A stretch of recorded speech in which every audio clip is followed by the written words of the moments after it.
Hello বন্ধুরা, সবাই কেমন আছেন? বং ফ্যামিলি ভিডিওতে আপনাদের সবাইকে স্বাগত। আর চিকেন তো চলে আসলে আমাকে তাড়াতাড়ি রান্না করতে হবে, কারণ আমার মেয়ে খুবই ভালোবাসে চিকেন খেতে। কি টেস্টি হয়েছে চিকেনটা? হয়েছে, ভালো লাগছে খেতে। ও, আর তুমি এখন টেস্টিং, আমি না টেবিলে নামাতে নামাতে তুমি এখন টেস্টিংয়ে বসে পড়েছো, তাই তো? তা ক পিস নিয়েছো? আর একটু পিস দেবো? দেবো না? 3 পিস নিয়েছি।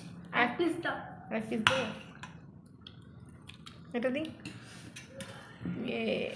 জাস্ট বন্ধুরা, তুমি একটা চিন্তা করতে দেখো, কারেন্টের পড়লাম। ওরে বাবা, তাহলে খাও। মানে সানডে মানে মা সকাল সকাল চিকেন করে দেবে আর ধৃতি টেস্ট করবে, তাই তো? হ্যাঁ। বাহ, তাহলে টেস্ট করো, বাই করে দাও। Bye bye.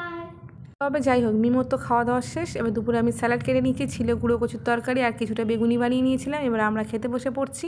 তো দুপুরে খাওয়াটা জাস্ট জমে গেছে, চিকেনটাও অসাধারণ খেতে লেগেছে। তোমরা কিন্তু সাবস্ক্রাইব করে দিও, ভিডিও ভালো লাগলে অনেক অনেক কমেন্ট করো প্লিজ।